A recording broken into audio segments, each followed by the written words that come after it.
for religious and charitable purpose।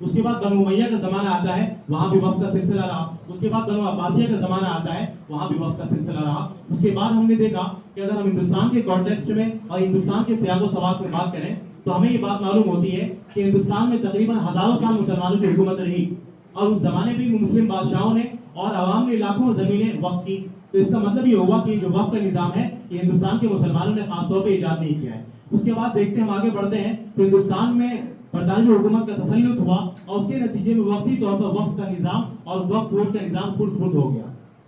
لیکن اس کے بعد جب 1947 میں ہمارے دیش آزاد ہوا, اس کے بعد 1950 میں ہمارے اس دیش کے اندر ایک خوبصورت انڈین کانسٹیٹیوشن لاگو ہوا. اس کے بعد 1954 میں ہمارے اس دیش کے اندر ایک خوبصورت وقف ایکٹ کا نظام بنا. اسی وقف ایکٹ کے نظام سے ابھی تک یہ وقف کا نظام چلا آ رہا تھا. بقدر ضرورت اس میں ترمیم بھی ہوتی رہی, لیکن افسوس کی بات یہ ہے کہ اب تک 2024 میں جس ترمیم کی بات کی جا رہی ہے وہ ترمیم ایسی ہے کہ وقف بورڈ کے نظام کو ختم کرنے کی ایک زہریلی پیش رفت ہے, اور ظاہر ہے اس کے لیے ہم کسی بھی صورت میں تیار نہیں ہیں. ایک بات اور اخیر میں یہ کہ آپ نے یہ بات کہی کہ وقف کے بل لانے کا مقصد ریفارم کرنا ہے. اسی طریقے سے آپ نے یہ بات کہی کہ بل مسلمانوں کے فائدے کے لیے. اس کے لیے میں کہنا چاہوں گا کہ حکومت بھی عجیب ہے. کسانوں کے فائدے کے لیے بہت سارے بل لاتی ہے, کبھی MSP کے نام پر, کبھی فارمرز بل کے نام پر. کسانوں کو اس کا فائدہ سمجھ نہیں آتا. کسان سالوں سال اس کے خلاف پروٹیسٹ کرتے ہیں, اپنی جان گنواتے ہیں, اور ہزاروں کی تعداد میں ان کو زخمی ہونا پڑتا ہے. اس کا فائدہ کسانوں کو سمجھ میں نہیں آتا, صرف حکومت کو سمجھ میں آتا ہے.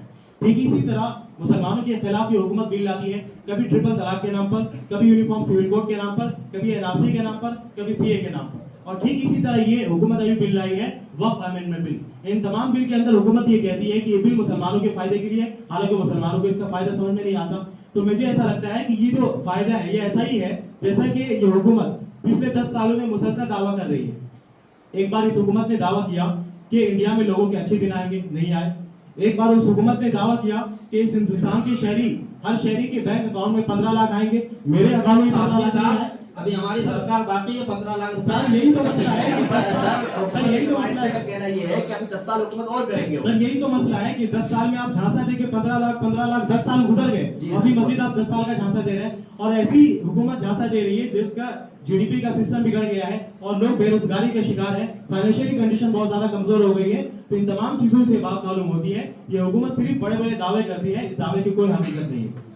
خیر قاسمی صاحب, سر آپ کی کمیونٹی میں ایک بڑا طبقہ ہے جو اس بل کی موافقت میں کھڑا ہے, اس لیے سر میں پتہ نہیں آپ کو یہ شریعت کیا کہیں دکھتا ہے, ان کو تو یہ دکھتا نہیں ہے. اس لیے میں صدر حمایت المسلمین قاری غفران صاحب کی طرف آنا چاہوں گا. تو جناب غفران صاحب, آپ بھی مسلم کمیونٹی سے ہی بلانگ کرتے ہیں اور آپ ایک تنظیم کے صدر بھی ہیں. سر میں نے آپ کا ریپرزنٹیشن دیکھا, اس میں آپ نے اس بل کی سپورٹ کی. تو سر سوال آپ سے یہ ہے کہ جب ایک بڑا طبقہ مسلمانوں کا اس بل کے خلاف میں کھڑا ہے تو آپ ایک صدر تنظیم حمایت المسلمین ہونے کی حیثیت سے کیوں اس بل کی موافقت میں کھڑے ہیں؟ سر اولا میں بس ابھی قلب آپ کا شکریہ ادا کرتا ہوں. شعبہ ملتقى النقاش والحوار العلمی کے بین تلے منعقد ہونے والے آج کے اس 12واں پروگرام میں تنظیم حمایت المسلمین کی طرف سے بحیثیت موافق وقت ترمیمی بل آپ نے مجھے انوائٹ کیا. سر کلمات تشکر کے بعد میں آپ کے سوال کے جواب میں عرض کروں گا کہ جب ہم تاریخ کی اسٹڈی کرتے ہیں, تاریخ کا مطالعہ کرتے ہیں, تو تاریخ ہمیں یہ بتاتی ہے کہ وقف بورڈ کی ترقی کے لیے, اس کے افادے کو مفید سے مفید تر بنانے کے لیے, اس کے املاک کو تحفظ فراہم کرنے کے لیے بوقت ضرورت اور بقدر ضرورت گاہے بگاہے وقف بورڈ کے قوانین میں ترمیمات ہوتی رہی ہیں, اور تمام لوگ ان ترمیمات کو بخوشی قبول بھی کرتے رہے ہیں. چنانچہ 1995 میں ترمیم ہوئی جسے ہم نے بلکہ تمام لوگوں نے قبول کیا. 2009 میں ترمیم ہوئی, اسے بھی قبول کیا گیا. 2013 میں ترمیم ہوئی, اسے بھی سب نے قبول کیا. اسی طرح آج 2024 میں وقف بورڈ کے استحکام کے لیے, اس کے دائرۂ کار کو وسیع تر بنانے کے لیے, غریبوں کی امداد اور پسماندہ طبقے کی بھلائی کے لیے تقریباً 44 ترمیمات پر مشتمل حکومت ہند ایک بل لے کر آئی ہے جو حکومت کی بہت ہی اہم پیش رفت ہے. اس لیے سابقہ ترمیمات کی طرح اس ترمیم کو میں بسر و چشم قبول کرتا ہوں, بلکہ میں تو حکومت کے اس اہم اقدام پر حکومت کا شکریہ ادا کرتے ہوئے یہ کہوں گا کہ یہ کام تو بہت پہلے ہی ہو جانا چاہیے تھا. پر غفران صاحب آپ ہیں نا جو خیر مقدم کر رہے ہیں، لیکن ایک مسلمانوں کا بڑا طبقہ ہے جو اس بل کی مخالفت کر رہے ہیں اور شدت کے ساتھ مخالفت کر رہے ہیں، تردید کر رہے ہیں. تو سر آپ کیسے اس کی موافقت کر سکتے ہیں؟ وہ کیا جواب دو گے آپ؟ سر جو لوگ اس بل کی تردید کر رہے ہیں، میں آپ کے توسط سے ان سے سوال کرنا چاہوں گا کہ اب تک کے وقف بورڈ کا جو ماحول اور سسٹم رہا ہے، آپ اسے دیکھ کر مجھے بتائیں کہ مسلمانوں کی ترقی کے لیے، ان کی فلاح و بہبود کے لیے وقف بورڈ نے اب تک کیا کیا ہے؟ مسلم جوان بچیاں جو شادی کے انتظامات نہ ہونے کی بنا پر جوان سے ضعیف العمر ہو جاتی ہیں، کیا وقف بورڈ نے ان کے لیے کچھ کیا؟ چھوٹے چھوٹے معصوم بچے جو سڑکوں پر بھیک مانگ رہے ہوتے ہیں، بلکہ اگر میں یہ کہوں تو شاید کوئی مبالغہ نہ ہوگا کہ آج سڑک پر چلنے پھرنے والا ہر چوتھا بھکاری مسلم ہے. کیا وقف بورڈ نے ان کے لیے کچھ کہا یا کچھ کیا؟ سر کووڈ-19 کے زمانے میں جب ساری دنیا موت و حیات کی کشمکش سے دوچار تھی، لوگ سانسوں کی جنگ لڑ رہے تھے، اس وقت اتنا بڑا وقف بورڈ جس کے پاس اتنی بڑی سمپتی ہے پورے طور پر غائب تھا، کسی کے تعاون کے لیے لمحے بھر کے لیے بھی نہ دکھا. سر اسی طریقے سے وقف بورڈ کا دعویٰ ہے کہ ہم رفاہی کام انجام دیتے ہیں، ہم عوام کی خدمت کرتے ہیں. سر آپ مجھے بتائیں کہ کیا وقف بورڈ نے اب تک ایسا کچھ کیا ہے؟ کیا اس نے کوئی ادارہ قائم کیا، یا اس نے کوئی مسافر خانہ قائم کیا، یا اس نے کوئی ہسپتال قائم کیا؟ سر اسی طریقے سے یہ بتائیں کہ مساجد کے ائمہ اور مؤذنین حضرات جو اپنی تنخواہوں کو لے کر پریشان رہتے ہیں، کیا ان کی راحت و سکون کے لیے وقف بورڈ نے کچھ کیا؟ سر آپ مجھے یہ بھی بتائیں کہ مسلم معاشرہ جو آج تعلیمی اعتبار سے پسماندہ طبقہ کہلاتا ہے، ان کی تعلیمی ترقی کے لیے آپ مجھے بتائیں کہ وقف بورڈ نے کیا کیا؟ سر بہت ہی افسوس کے ساتھ کف دست ملتے ہوئے یہ کہنا پڑ رہا ہے کہ وقف بورڈ نے کچھ نہیں کیا، سوائے اس کے کہ وقف بورڈ کے چیئرمین حضرات، اسی طریقے سے مسلم سرمایہ دار حضرات وقف بورڈ کی زمینوں پر ناجائز قبضہ کر کے اس پر اپنی بلڈنگیں بنوا رہے ہیں، اور وقف بورڈ کی زمینوں کا سر آپ نے یہ الزام تو لگا دیا کہ بلڈنگ بنوا رہے ہیں، اور آپ الزام پہ الزام لگائے جا رہے ہیں، ان کا کوئی پروف آپ کے پاس نہیں ہے، پھر ایسے ہی فائل چل رہی ہے؟ سر میں آن ریکارڈ بول رہا ہوں اور میرے پاس دلیلیں بھی ہیں. جی پیش کیجیے تو. میں آپ کو پہلی دلیل پیش کرتا ہوں. سر دہلی کی جامع مسجد کے سامنے تقریباً 600 گز زمین وقف بورڈ کی ہے. ابھی اس پروگرام میں آنے سے پہلے میں اپنی آنکھوں سے دیکھ کر آیا ہوں کہ وہاں پر ایک مسلم نے اپنی ذاتی دکان بنا رکھی ہے. اسی طریقے سے سر دوسری مثال، ابھی حالیہ دنوں میں حیدرآباد گیا تھا، وہاں میں نے مدینہ مارکیٹ کو دیکھا تو پتہ چلا کہ مدینہ مارکیٹ کے واقف نے اس زمین کو شرط کے ساتھ اور اس صلاحت کے ساتھ وقف کیا تھا کہ اس کا سارا پیسہ مدینہ منورہ جائے گا، لیکن افسوس کہ وہاں اس کا ایک پیسہ بھی نہیں جا رہا ہے. ٹھیک ہے سر، میں آپ کی بات سمجھ گیا. گویا کہ سر میرا سوال اب یہاں یہ پیدا ہوتا ہے کہ اگر جو آپ کرپشن گنا رہے ہیں وقف بورڈ کے اندر، اگر جو خرابی آپ نے گنائی اگر ان کو ختم کر دیا جائے تو کیا آپ اس بل کی مخالفت کریں گے؟ سر آپ کی سوال کا جواب میں دوں گا، لیکن اس سے پہلے ایک بات عرض کروں گا. میں آپ کی توسط سے آپ کی مشارکین کو اور سوشل میڈیا کے مادھیم سے تمام دیش واسیوں سے کہوں گا کہ یہ بل اگر اس کا نفاذ ہو جائے گا تو وقف بورڈ کے اندر جتنے کرپشن ہیں، اسی طریقے سے جتنی کمیاں ہیں، جتنی کوتاہیاں ہیں، ان سب کا خاتمہ ہو جائے گا. سر اب آپ کے سوال کا جواب دیتا ہوں. تو سر میں اس بات کو مانتا ہوں کہ اگر وقف بورڈ کے اندر جتنی کمیاں ہیں ان کا خاتمہ ہو جائے تو اس بل کی مخالفت کے لیے میں اپنی پوری تنظیم کے ساتھ مسلمانوں کے ساتھ آ جاؤں گا. سر مجھے آبجیکشن. جی سر میں کل سے آپ تک پاؤں گا، لیکن اس سے پہلے سر آپ بھی تو حمایت المسلمین کے صدر ہیں، آپ نے کون سا ایسا کارنامہ انجام دیا؟ سر میں بات میں سوال لیتا ہوں. میں بات سوال لیتا ہوں آپ سے. مجھے عبدالرؤوف صاحب آپ کی طرف آنا چاہوں گا. عبدالرؤوف صاحب آپ ایک ایڈوکیٹ ہیں اور سپریم کورٹ کے مشہور وکیل اشونی اپادھیائے کے ساتھ آپ اس عرضی کے اندر بھی داخل جس کو سپریم کورٹ میں وقف بورڈ کے خلاف انہوں نے چیلنج کیا. تو سر اب سوال یہاں یہ ہے آپ سے کہ آپ ایک ایڈوکیٹ ہونے کی حیثیت سے کیا آپ کو لگتا ہے کہ ایک سیکولر دیش میں ایک ایسا قانون، ایک ایسا وقف بورڈ جو سیکولرزم کو بڑھاوا دیتا ہونا چاہیے، یا اسی طرح لوگوں کی اس کو لے کر جو چنتا ہے ان کو آپ واجب سمجھتے ہیں؟ کیا کہتے ہیں sir? Thanks for inviting. Thank you mister Munawar. Sir میرا ماننا یہ ہے کہ سر ایک ایز اے ایڈوکیٹ میرا ماننا یہ ہے کہ سیکولر دیش کے اندر سیکولر قانون ہونا چاہیے. سر قانون جینڈر نیوٹرل ہونا چاہیے، ریلیجن نیوٹرل ہونا چاہیے اور ایکول پروٹیکشن نہ ہونا چاہیے. یعنی سر غیر جانبدارانہ مذہب، غیر جانبدارانہ جنس اور سر ہر ایک کے لیے یکساں حفاظتی قانون ہونا چاہیے. بالکل سر یہ بات میں نہیں کہہ رہا بلکہ بھارت کا سمویدھان کانسٹیٹیوشن آف انڈیا کا آرٹیکل 14 کہہ رہا ہے ایکوالٹی بیفور لا. یعنی قانون کی چھتری سب کے لیے ایک ہے. سر آرٹیکل 15 کہہ رہا ہے کہ دھرم کے آدھار پر کسی کے ساتھ بھید بھاؤ نہیں کیا جائے گا. سر آرٹیکل 15 کہہ رہا ہے کہ سر سب کو یا سامانیہ اوسر دیا جائے گا. سر آرٹیکل 21 کہہ رہا ہے کہ سب کو یکساں رائٹ ٹو لائف لبرٹی ہے سر, کہ ہر کسی کو اپنی زندگی کی آزادی کا حق حاصل ہے. سر اسی طرح آرٹیکل 25 کہہ رہا ہے کہ سب کو اپنے ایک ساتھ دھارمک ادھیکار حاصل ہے. تو سر وقف بورڈ سر یہ ایک پرٹیکولر ہی کے لیے کیوں ہے سر یہ وقف قانون؟ لیکن وکیل صاحب آپ نے جو حوالہ دیا سمویدھان کا آرٹیکل 14 کا, تو سر ہمارے سمویدھان میں وہی 25 سے لے کر آرٹیکل 25 سے لے کر 28 بھی تو موجود ہیں جو خالص مسلمانوں کو یا کسی بھی ویکتی کو مذہب پر چلنے کا مکمل اختیار دیتے ہیں. تو سر جب مذہب پر چلنے کا مکمل اختیار ہے, اور آپ جانتے ہیں جیسے قاسمی صاحب نے بھی بتایا کہ یہ وقف بورڈ خالص مذہبی مسئلہ ہے, تو سر آپ کیسے قانون کا سہارا لے رہے ہیں؟ سر سب سے پہلے میں بتا دینا چاہتا ہوں کہ سر میں وقف بورڈ کو اسلامک مانتا ہی نہیں ہوں سر. سر وقف بورڈ ان اسلامک ان قرآنی کام کر رہا ہے. سر یہ بات میں گارنٹی کے ساتھ کہہ رہا ہوں سر کہ قرآن کے اندر کہیں بھی مزار کا ذکر نہیں ہے, قرآن کے اندر کہیں بھی درگاہ کا ذکر نہیں ہے. سر آپ اسلامک ممالک کے اندر چلے جائیے, چاہے وہ سعودی عربیہ ہو, چاہے وہ قطر ہو, دبئی ہو, سر وہاں پر آپ کو ایک بھی مزار نہیں ملے گا اور ایک بھی درگاہ نہیں ملے گی سر. مگر ہندوستان کے اندر وقف بورڈ مزاریں اور درگاہیں بنا کر سر ان کو وقف پراپرٹی ڈکلیئر کر رہا ہے سر. تو اس کا مطلب یہ ہوا کہ وقف الاسلامک قرآنی کام کر رہا ہے, یعنی قرآن اور اسلام کے خلاف کام کر رہا ہے. جبکہ سر بھارت کا سمویدھان کانسٹیٹیوشن آف انڈیا دھرم کے آدھار پر قانون کی اجازت نہیں دیتا سر. ٹھیک ہے وکیل صاحب.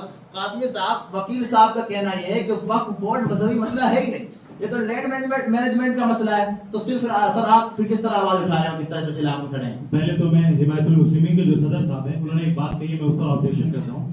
انہوں نے یہ بات کہی کہ اگر جو کرپشن ہو رہا ہے ملک کے اندر خاص طور سے وقف بورڈ کو لے کے, اگر اس کرپشن کو دور کرنے کے لیے یہ بل آیا ہے تو ظاہر ہم اس کے موافق میں, آپ ہی نہیں بلکہ پورے مسلمان یہ چاہتے ہیں کرپشن دور ہو, ہم بھی تو اس کے موافقت میں ہیں. ہمیں تو اس لیے مخالفت ہے چونکہ بہت ساری ترمیمات اسلامی نصوص کے خلاف ہیں.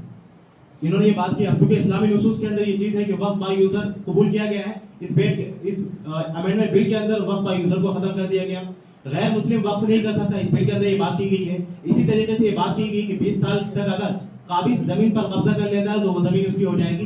سر یہ وہ باتیں ہیں جو اسلام کے خلاف ہیں. مجھے یہ بات سمجھ میں نہیں آتی کہ حمایت المسلمین کے جو صدر ہیں ان کا نام کس نے حمایت المسلمین رکھ دیا ہو, تو مخالفت المسلمین ہونا چاہیے. اسی طریقے سے یہ بات آپ ذہن میں رکھیں. ابھی لوئر صاحب نے ایک بات کہی کہ کسی بھی دیگر اسلامی ممالک کے اندر مزارات نہیں ہیں. سر یہ بالکل جھوٹ بات ہے, انفارمیشن صحیح سے نہیں انہوں نے تلاش کی ہے. دیگر اسلامی ممالک کے اندر بھی مزارات ہیں, قبرستان ہیں, ساری چیزیں ہیں. اب ہمیں سمجھنا ہے کہ مزار کس کو بولتے ہیں. مزار قبر کا نام ہے. ہاں یہ بات ضرور ہے کہ وہ رسم و رواج جو ہندوستان کے اندر ہے وہ بہت زیادہ ہے, دیگر ممالک کے اندر وہ چیز نہیں, یہ میں مانتا ہوں.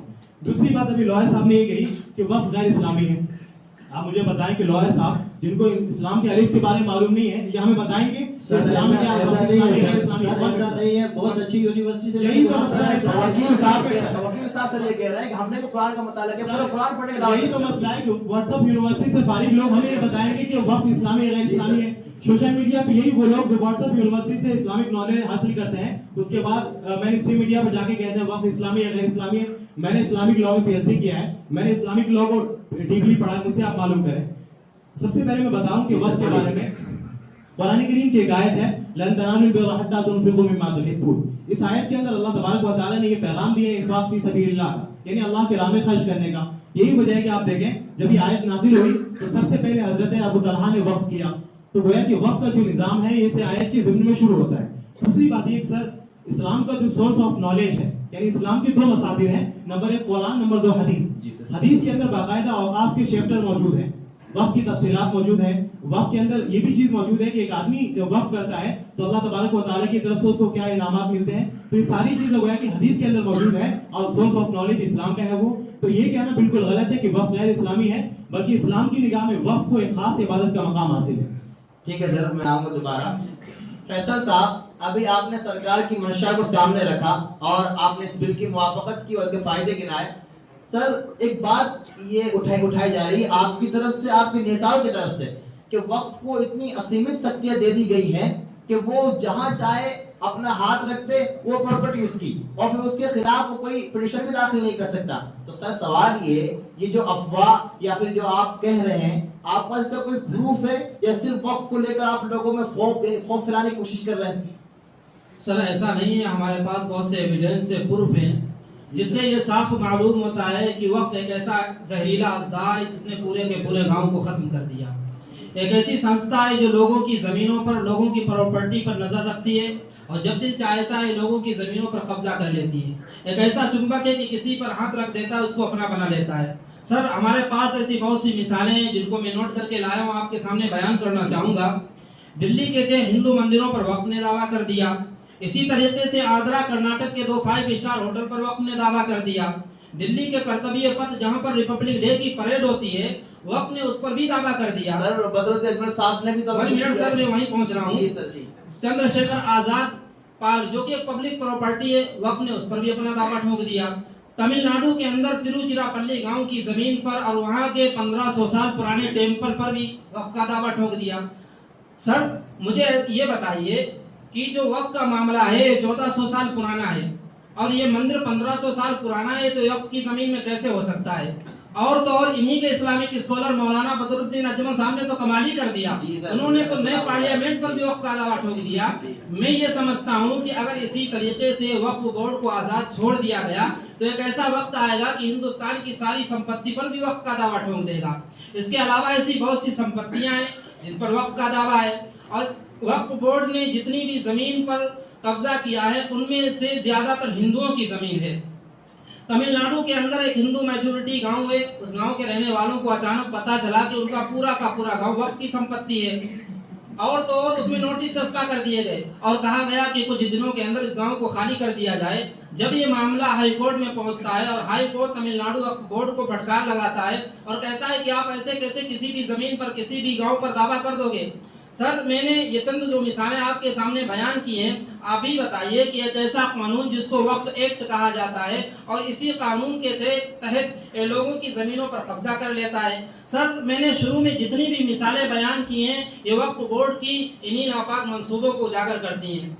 دیش میں سالوں سے وقف بورڈ کو جو آزادی ملی ہوئی تھی اسی آزادی کا ناجائز فائدہ اٹھا رہا تھا. جب چاہتا تھا لوگوں کی زمینوں پر قبضہ کر لیتا تھا. حکومت اسی آزادی کو محدود کرنے اور اس کی طاقت کو اسمت کرنے اور اس کے ناپاک منصوبوں کو ختم کرنے کے لیے بل لا رہی ہے. چیئرمین صاحب کہ سر کیا چل رہا ہے؟ اگر سر یہ صورتحال ہے کہ آپ کسی کی سمپتی پر کیسے دعویٰ کر سکتے ہیں؟ سر سوال یہ ہے کہ اگر وقف کے پاس اس سلسلے میں کسی رول کا پابند ہے جس کا کوئی پروسیس ہے تو آپ پیش کیجیے. اگر صورتحال یہی جو فیصل صاحب کہہ رہے ہیں پھر تو بڑی خطرناک صورتحال ہے سر، پھر تو ضرور روک رکھنا چاہیے اس پر. سب سے پہلے سر میں آڈینسوں کو بتانا چاہوں گا کہ حکومتی نمائندے نے جتنے بھی آبجیکشن وقف کے پراپرٹیز کو لے کر کیے ہیں یہ سراسر بے بنیاد الزام ہے. یہ اس سے تو ایسا محسوس ہو رہا ہے کہ وقف بورڈ واقعی ایک اژدہا ہے. سر میں ان کی باتوں سے بالکل بھی اتفاق نہیں رکھتا. یہ صرف اور صرف عوام کے درمیان ڈر اور خوف پھیلانے کی کوشش کر رہے ہیں. اس کے علاوہ حکومتی نمائندے نے پروف کے طور پر جن پراپرٹیز کو پیش کیا ہے یہ سراسر بے بنیاد الزام ہے. کیسے بنیاد سر یہ جو باتیں میں کہہ رہا ہوں ہمارے پاس پروف سے موجود ہے. میں تمام ڈاکومنٹ سے لے کر آیا ہوں.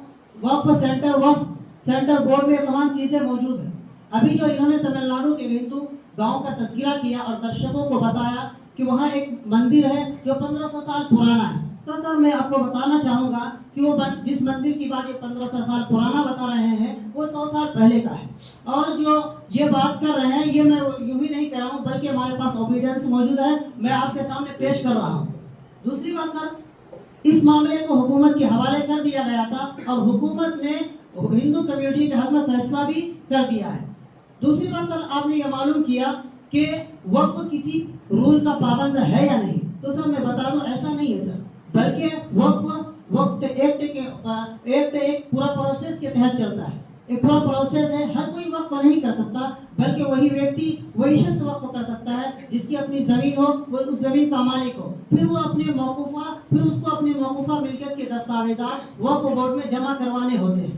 اس کے بعد عوام کی اطلاع کے لیے وقف بورڈ اخبار میں اس کو شائع کرتا ہے تاکہ کسی کو اگر آبجیکشن ہو تو پیٹیشن وقف بورڈ میں داخل کرا سکے. اور اس کے بعد حکومت ایک شرع کمشنر مقرر کرتی ہے تاکہ وہ اس زمین کی جانچ پڑتال کرے اور اس کے بعد واقف کی وقف کی تصدیق کرے. اس کے بعد یہ تمام پروسیس کے بعد اس کو ریاستی گزٹ میں اس زمین کو شامل کر لیا جاتا سر. سر ایک منٹ سر, پھر اس کو نوٹیفیکیشن کو 1 سال کے اندر وقف ٹریبیونل میں لوگ چیلنج کر سکتے ہیں. سر یہ کہنا کہ کسی زمین پر وقف دعویٰ کر کے اس کو اپنا بنا لیتے ہیں, سر یہ دعویٰ کے اندر کوئی جان نہیں ہے سر. ٹھیک ہے سر. قاسمی صاحب ابھی چیئرمین صاحب نے جواب دیا, لیکن آپ جو کہ اس کی بل کی بڑی موافقت کر رہے ہیں اور بل کی موافقت یا مخالفت میں آپ کر رہے ہیں اور شدت سے مخالفت کر رہے ہیں. سر جب اتنی مثالیں دی گئی, ایک دو تو صحیح ہیں, آپ کہیں پہ ہاتھ رکھتے ہو پراپرٹی آپ کی ہو جائے اور سرکار اگر اس کو اسیمت شکتیوں کو سیمت کرنے کے لیے کوئی قانون لے کر آپ کو اعتراض ہے؟ سر مسئلہ اس کا نہیں ہے جو انہوں نے بات کہی, جیسے ابھی لوئر صاحب نے بات کی تھی, جو حکومتی نمائندے انہوں نے بات کہی کہ جس زمین پر یہ انگلیاں رکھ دیتے ہیں وہ زمین ان کی ہو جاتی ہے. سر یہ بالکل جھوٹ بات ہے. دراصل یہ ایسا جملہ ہے جو جذباتی ہے اور اس جملہ سب سے پہلے پارلیمنٹ ہاؤس میں یوز کیا گیا. اس لیے میں آپ کے شو کے مادھیم سے پارلیمنٹ کے اسپیکر اوم برلا صاحب سے ریکویسٹ کرنا چاہوں گا کہ پارلیمنٹ کے اس اسپوک پرسن پر اسپیشل پریویلیج موشن کا مقدمہ ہونا چاہیے جنہوں نے یہ بات کہی ہے. چونکہ پارلیمنٹ کا یہ رول ہے کہ اگر کوئی آدمی کوئی جھوٹ بات کہے, کسی کمیونٹی کے خلاف, کسی مائنورٹی کے خلاف کوئی ایلیگیشن لگائے تو اس پر اسپیشل پریویلیج موشن کا مقدمہ ہوتا ہے. اس لیے میں اوم برلا صاحب سے ریکویسٹ کرنا چاہوں گا کسی شخص نے یہ بات کہی اس پر یہ مقدمہ ہونا چاہیے, چونکہ بہت ہی غلط بات ہے. رہی بات کہ وقت کا پروسیس کیا ہے, فہیم صاحب نے آپ کو بتایا کہ باقاعدہ اس کے لیے ڈاکومنٹ سبمٹ کرنے ہوتے ہیں. جی سر, وہ تو دیکھیں گے اب اوم برلا صاحب آپ کی آواز سنتے ہیں یا نہیں.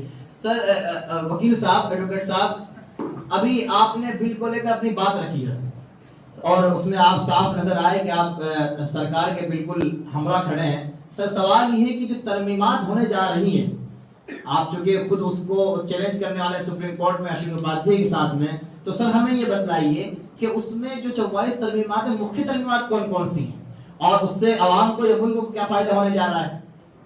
سر میری ریسرچ کے مطابق آزاد بھارت کی تاریخ کا سب سے بڑا بدلاؤ ہونے جا رہا ہے. سر سامانیہ قانون کے اندر 2 یا 4 دھارائیں بدلی جاتی ہیں, لیکن ہم نے نہیں سنا کہ کسی بھی قانون کے اندر 10 دھارائیں بدل دی گئی ہوں. سر میرے ہاتھ کے اندر جو قانون ہے سر, یہ بل ہے, یہ 40 صفحوں پر مشتمل ہے. سر اس کے اندر 44 دھارائیں بدلی گئی ہیں. سر 44 دھاراؤں میں بدلاؤ کیا گیا ہے, سرکار کو 44 دھاراؤں میں اس کے اندر بدلاؤ کرنا پڑ رہا ہے. سر یہ اس بل کے گھٹیا ہونے کی دلیل ہے. سر اب میں آپ کو آگے بتاتا ہوں کہ سب سے بڑا جو بدلاؤ اس کے اندر آیا وہ یہ ہے کہ بڑا بدلاؤ جو کیا گیا ہے وہ یہ ہے کہ وقف یوزر کو ختم کر دیا گیا.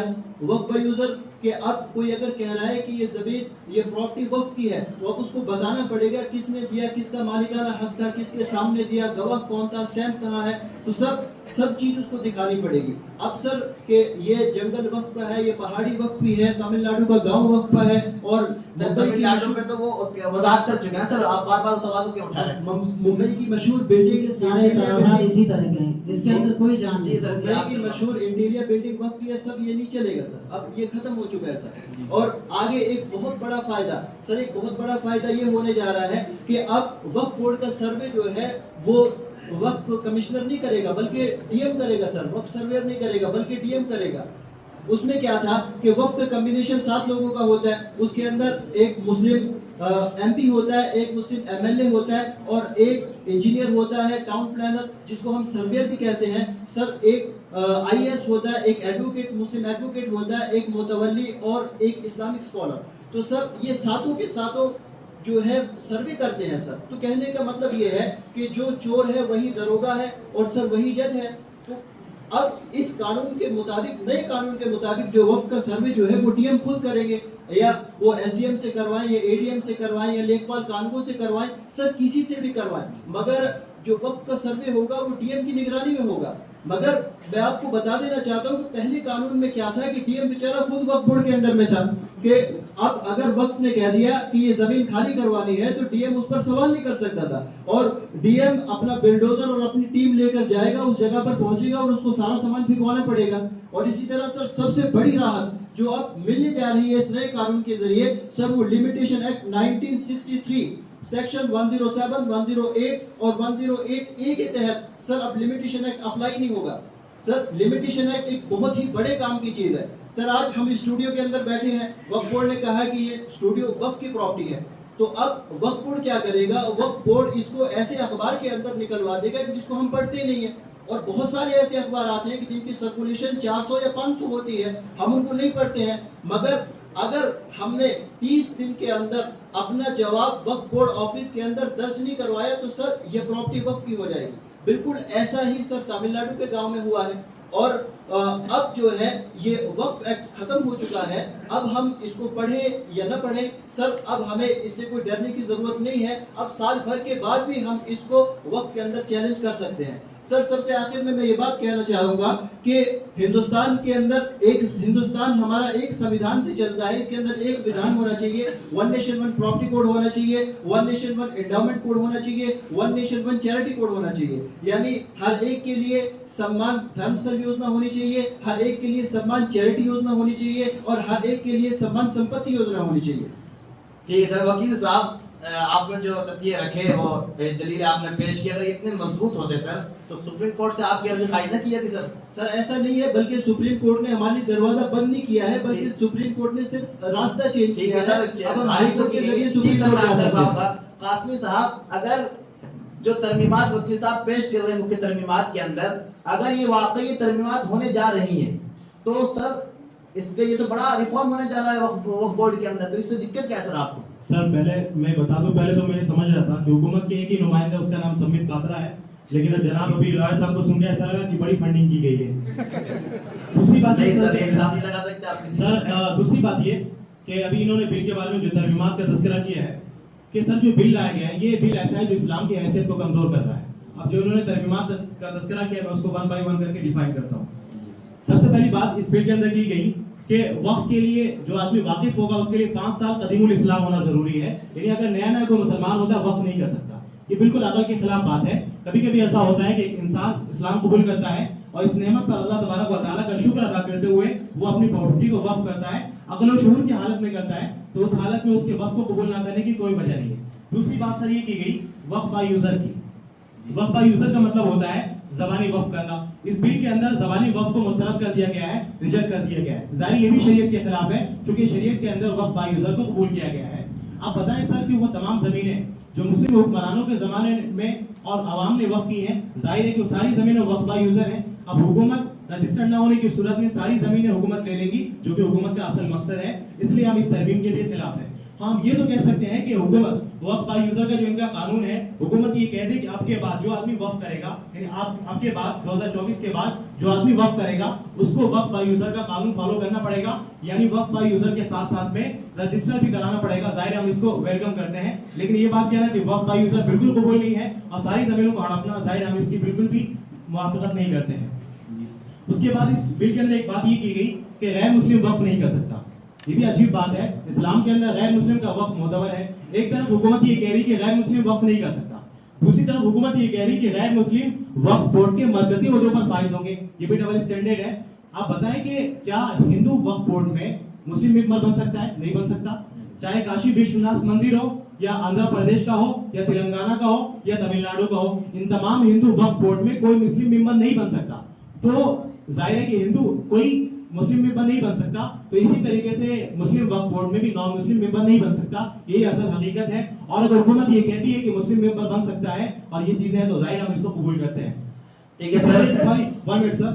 اسی طریقے سے اس بل کے اندر ایک بات یہ بھی کی گئی کہ اگر کوئی واقف اور کوئی وقف کی زمین پر کوئی قابض 20 سال سے قبضہ کرتا ہے تو 20 سال سے قبضہ کرنے کی صورت میں وہ وقف کی زمین اس قابض کی ہو جائے گی۔ یہ بھی عقل کے خلاف بات ہے، چونکہ ہم نے دیکھا کہ ہندوستان کا جو جوڈیشری سسٹم ہے، عدالتی نظام ہے، اتنا کمزور ہے۔ ایک آدمی اپنی زمین کے بارے میں پیٹیشن فائل کرتا ہے اور فیصلہ جو ہوتا ہے اس کے پوتے کے زمانے میں ہوتا ہے، 60-70 سال گزر جاتے ہیں، لیکن اس کے بعد بھی فیصلہ ہونے کے بعد اس کو اصل مالک کو اس کا حق دیا جاتا ہے، وہ زمین کا مالک بن جاتا ہے۔ لیکن اس بل کے اندر یہ بات کی گئی کہ صرف 20 سال اگر قابض نے وقف کی زمین پر قبضہ کر لیا تو وہ زمین اس قابض کی ہو جائے گی۔ یہ بھی عقل کے خلاف بات ہے۔ اسی طرح آخری ترمیم کا میں تذکرہ کروں گا، وہ مکھی ترمیم یہ ہے، اس حکومت نے یہ کہا کہ مسلم اوقاف کے پاس جو زمینیں ہیں وہ 9 لاکھ ایکڑ یا اس سے زیادہ کی زمینیں ہیں، وہ ساری زمینوں کو صرف 6 مہینے کے اندر رجسٹرڈ کرانا ہے۔ آپ بتائیں کہ ہندوستان کا نیٹ ورک اتنا سلو ہے، ایک آدمی کو خود کی زمین وقف کرانے میں سالوں سال لگ جاتے ہیں، نام کو درست کرانے کے لیے سالوں سال لگ جاتے ہیں، اور حکومت یہ کہہ رہی کہ 9 لاکھ ایکڑ یا اس سے زیادہ جتنی بھی زمینیں ہیں ساری زمینوں کو صرف 6 مہینے کے اندر